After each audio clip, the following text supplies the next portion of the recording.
अकबर और बीरबल की एक विस्तृत कहानी, बिना किसी भाग या पॉइंट के, एक सीधी कहानी के रूप में।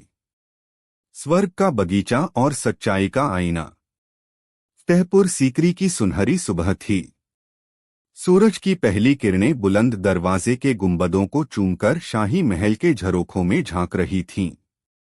यमुना के किनारे से आती ठंडी हवा दरबार खास के संगमरमरी फर्श को सहला रही थी, जहां हिंदुस्तान के शहंशाह जलालुद्दीन मोहम्मद अकबर अपने नवरत्नों और खास दरबारियों के साथ विराजमान थे। दरबार की कार्यवाही चल रही थी, लेकिन शहंशाह का मन कहीं और था।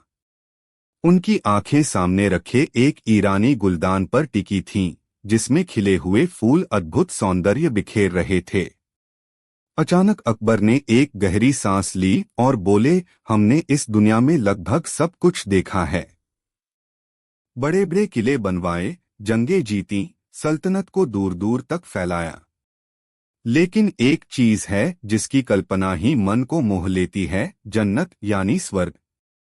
हमने सुना है कि वहां ऐसे बाग हैं जिनकी खूबसूरती का कोई मुकाबला नहीं, जहां हमेशा बहार रहती है, जहां नदियां दूध और शहद की बहती हैं।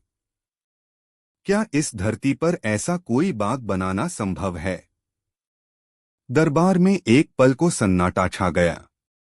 सभी दरबारी एक दूसरे का मुंह देखने लगे। यह कैसी ख्वाहिश थी? धरती पर स्वर्ग का बगीचा, यह तो असंभव था।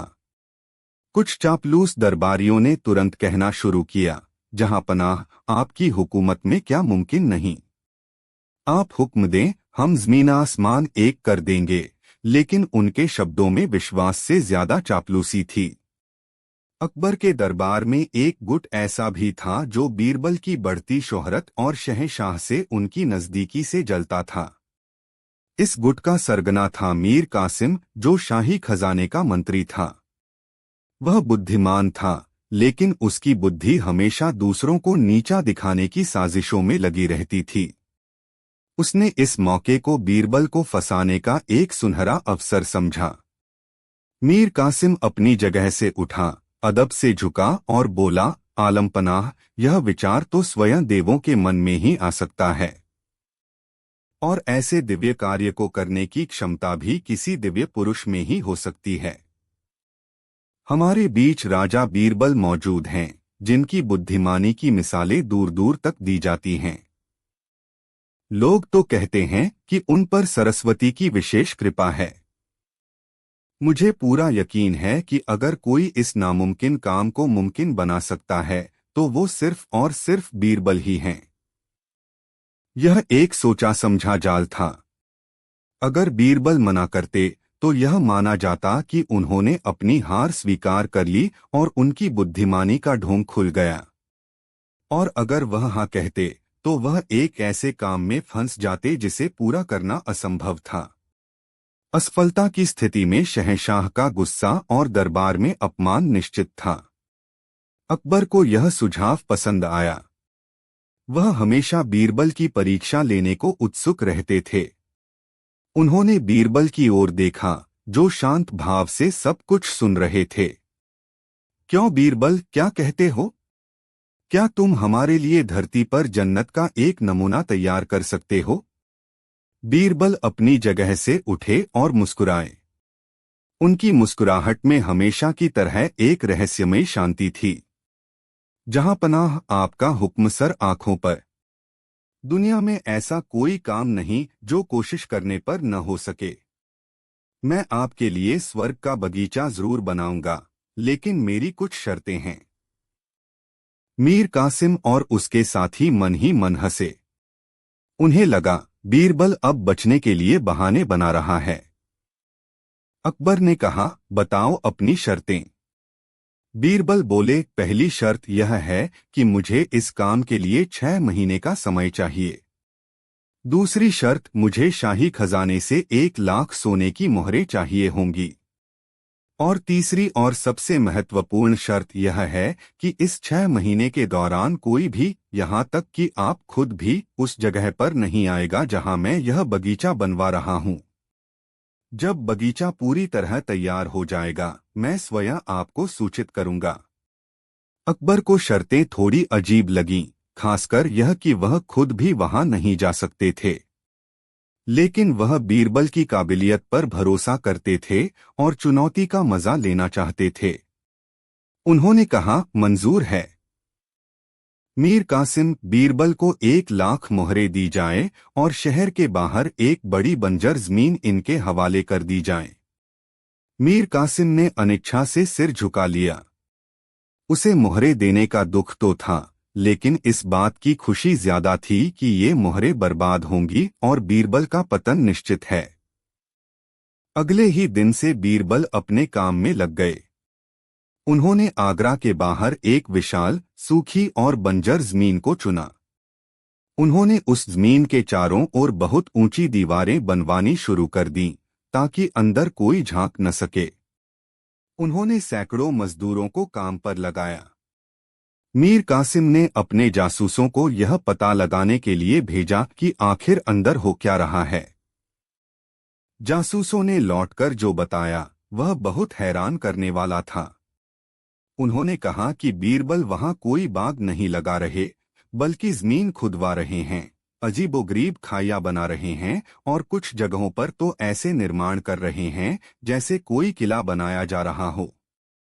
यह सुनकर मीर कासिम और उसके साथियों को यकीन हो गया कि बीरबल या तो पागल हो गए हैं या फिर शाही धन का दुरुपयोग कर रहे हैं। उसने कई बार अकबर के कान भरने की कोशिश की। जहां पनाह, बीरबल आपका पैसा पानी की तरह बहा रहा है। वहां कोई फूल पत्ती नहीं, बस मिट्टी और पत्थर का काम हो रहा है। कहीं ऐसा न हो कि वह कोई साजिश रच रहा हो। अकबर के मन में भी संदेह के बीज अंकुरित होने लगे। 6 महीने का समय बहुत लंबा था और 1 लाख मोहरें बहुत बड़ी रकम। वह कई बार खुद जाकर देखने के लिए बेचैन हुए, लेकिन उन्हें अपना वादा याद आ जाता। बीरबल कभी कभी दरबार में हाजिर होते, लेकिन बगीचे के बारे में पूछने पर बस इतना ही कहते, आलम पनाह, स्वर्ग का निर्माण हो रहा है। कृपया धैर्य रखें। समय बीतता गया। 4 महीने, 5 महीने और फिर 6 महीने पूरे होने में बस 1 हफ्ता बाकी था। पूरे आगरा में यह चर्चा का विषय बन गया था। लोग उत्सुक थे कि बीरबल ने आखिर क्या बनाया है। मीर कासिम और उसका गुट तो अपनी जीत का जश्न मनाने की तैयारी में था। उन्हें पूरा विश्वास था कि बीरबल बुरी तरह असफल होंगे और हमेशा के लिए शहंशाह की नजरों से गिर जाएंगे। आखिरकार वह दिन आ ही गया। बीरबल दरबार में हाजिर हुए और सिर झुकाकर बोले, जहां पनाह, आपकी ख्वाहिश पूरी हुई। स्वर्ग का बगीचा तैयार है। कल सुबह आप अपने सभी दरबारियों के साथ उसके उद्घाटन के लिए पधारें। दरबार में एक उत्साह की लहर दौड़ गई। अकबर की आंखों में उत्सुकता चमक रही थी। मीर कासिम व्यंग्यात्मक रूप से मुस्कुरा रहा था।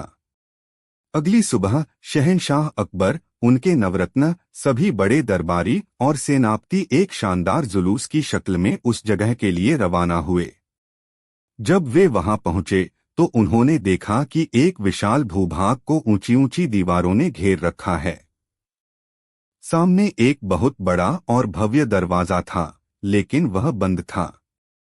दरवाजे के बाहर बीरबल अकेले खड़े मुस्कुरा रहे थे।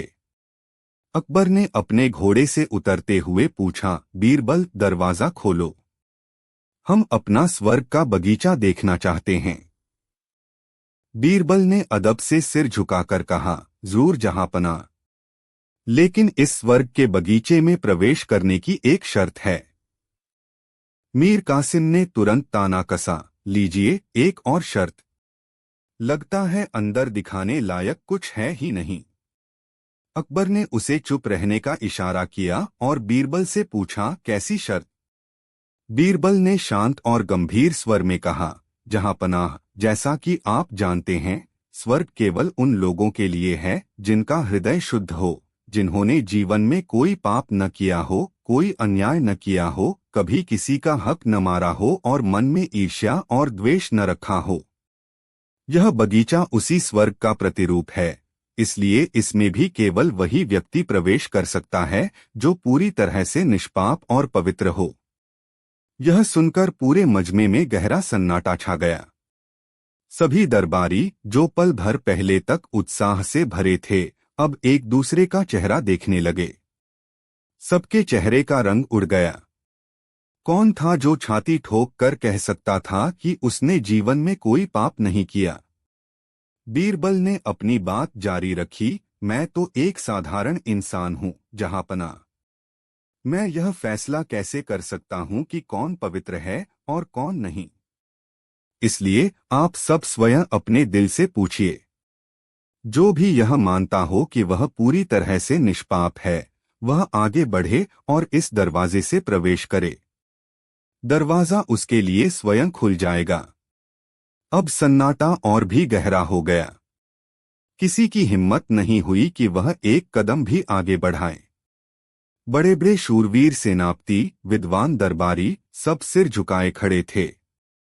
उन्हें पता था कि वे चाहे कितने भी बड़े पद पर हों, इंसान होने के नाते उनसे भूलें और गलतियां हुई थीं। शहंशाह अकबर भी एक पल के लिए सोच में पड़ गए। वह एक न्यायप्रिय और महान शासक थे, लेकिन वह भी जानते थे कि एक इंसान के रूप में और एक शहंशाह के रूप में उनसे भी कई बार जाने अनजाने में गलतियां हुई होंगी। वह भी चुपचाप खड़े रहे। बीरबल ने चारों ओर एक नजर दौड़ाई और फिर उनकी दृष्टि मीर कासिम पर जाकर टिक गई। उन्होंने कहा, मीर कासिम साहब, आप तो दरबार के सबसे प्रतिष्ठित और धर्मपरायण व्यक्तियों में से एक हैं। आपको तो इस बगीचे को देखने की सबसे ज्यादा उत्सुकता थी। यकीनन आपका हृदय गंगा की तरह पवित्र होगा। कृपया आप आगे बढ़े और हम सबको इस स्वर्ग के दर्शन का मार्ग दिखाएं। अब सारी निगाहें मीर कासिम पर टिक गईं। उसका चेहरा सफेद पड़ गया था। वह जानता था कि उसने बीरबल से ईर्ष्या की है, कई लोगों के साथ अन्याय किया है और शाही खजाने से भी छोटी मोटी हेराफेरी की है। अगर वह आगे बढ़ता तो वह झूठा साबित होता, और अगर वह पीछे रहता तो वह सबके सामने अपनी अपवित्रता स्वीकार कर लेता। वह पसीने से तरबतर हो गया और हकलाते हुए बोला, नहीं, नहीं, मैं भला इतना पवित्र कहा? मुझसे भी भूलें हुई हैं। उसके साथियों का भी यही हाल था। एक एक करके जब सबसे पूछा गया तो सबने सिर झुका लिया। कोई भी खुद को निष्पाप कहने का साहस नहीं कर सका। यह दृश्य देखकर शहंशाह अकबर के चेहरे पर धीरे धीरे एक मुस्कान फैलने लगी और फिर वह जोर जोर से हंसने लगे। उनकी हंसी की गूंज दूर दूर तक फैल गई। वह बीरबल की चतुराई का सार समझ चुके थे। उन्होंने बीरबल के कंधे पर हाथ रखते हुए कहा, मान गए बीरबल। तुमने बिना एक भी फूल उगाए हम सबको स्वर्ग का असली मतलब समझा दिया। तुमने हमें सच्चाई का वह आईना दिखाया है जिसमें अपनी कमियों को देखने का साहस हर किसी में नहीं होता। फिर अकबर ने पूछा, लेकिन अब यह तो बताओ कि इन दीवारों के पीछे आखिर है क्या? तुमने उन 1,00,000 मोहरों का क्या किया? बीरबल मुस्कुराए और उन्होंने सिपाहियों को दरवाजा खोलने का आदेश दिया। जैसे ही भव्य दरवाजा खुला, अंदर का दृश्य देखकर सबकी आंखें खुली की खुली रह गईं। अंदर कोई फूलों का बाग नहीं था, वह एक इंसानों का बाग था। उस विशाल मैदान में हजारों लोग बैठे थे। एक तरफ देश के कोने कोने से आए बेहतरीन संगीतकार, गायक, कवि और चित्रकार थे। उनके साजों से मधुर धुनें निकल रही थीं। कवि अपनी बेहतरीन रचनाएं सुना रहे थे और चित्रकार कैनवास पर रंग भर रहे थे। चारों ओर कला और रचनात्मकता का अद्भुत माहौल था। दूसरी तरफ सैकड़ों गरीब किसान, विधवाएं, अनाथ बच्चे और आम नागरिक बैठे थे, जिनके चेहरे पर एक उम्मीद की चमक थी। बीरबल ने आगे बढ़कर शहंशाह से कहा, आलमपनाह, स्वर्ग किसी ईंट पत्थर या पेड़ पौधों की जगह का नाम नहीं है। स्वर्ग उस सल्तनत में होता है जहां के नागरिक खुश और संतुष्ट हों, जहां कलाकारों को सम्मान मिले और उनकी कला फले फूले, जहां किसी गरीब पर अन्याय न हो और सबको न्याय मिले। मैंने उन 1 लाख मोहरों से इस सल्तनत के सबसे काबिल कलाकारों को यहाँ बुलवाया ताकि उनकी कला को शाही संरक्षण मिले, और बाकी पैसों से मैंने उन लोगों की मदद की जिन्हें आपके भ्रष्ट अधिकारियों ने सताया था। मैंने उनके कर्ज चुकाए, उनके बच्चों की पढ़ाई का इंतजाम किया और उन्हें नए सिरे से जीवन शुरू करने का अवसर दिया। बीरबल ने एक एक करके उन लोगों को अकबर के सामने पेश किया जिनके साथ मीर कासिम और उसके चापलूस साथियों ने अन्याय किया था। किसी की जमीन हड़प ली गई थी तो किसी से रिश्वत मांगी गई थी। उन सभी लोगों ने रो रो कर अपनी आपबीती सुनाई और बीरबल का धन्यवाद किया कि उन्होंने उनकी मदद की। अब पूरी सच्चाई शहंशाह अकबर के सामने थी। बीरबल ने न केवल उनकी एक असंभव लगने वाली ख्वाहिश पूरी की थी, बल्कि इसे एक अवसर बनाकर सल्तनत में छुपे हुए भ्रष्टाचार को भी उजागर कर दिया था। उन्होंने अकबर को यह सिखाया था कि एक राजा का असली स्वर्ग उसकी प्रजा की खुशी और समृद्धि में ही बसता है। अकबर का हृदय बीरबल के प्रति सम्मान और स्नेह से भर गया। उन्होंने मीर कासिम और उसके सभी भ्रष्ट साथियों को तुरंत गिरफ्तार करने का हुक्म दिया और उनकी सारी संपत्ति जब्त करके उन गरीबों में बांटने का आदेश दिया जिनके साथ उन्होंने अन्याय किया था। उन्होंने उन सभी कलाकारों को शाही संरक्षण प्रदान किया और उन्हें दरबार में उचित सम्मान दिया। उस दिन उस बंजर जमीन पर सचमुच स्वर्ग उतर आया था। वह कला, न्याय और इंसानियत का स्वर्ग था। शहंशाह अकबर ने बीरबल को गले लगाते हुए कहा, बीरबल, तुम सिर्फ मेरे नवरत्न नहीं बल्कि इस सल्तनत की आत्मा हो। तुमने मुझे जो बगीचा दिखाया है वह दुनिया के किसी भी बगीचे से 1000 गुना ज्यादा खूबसूरत और कीमती है।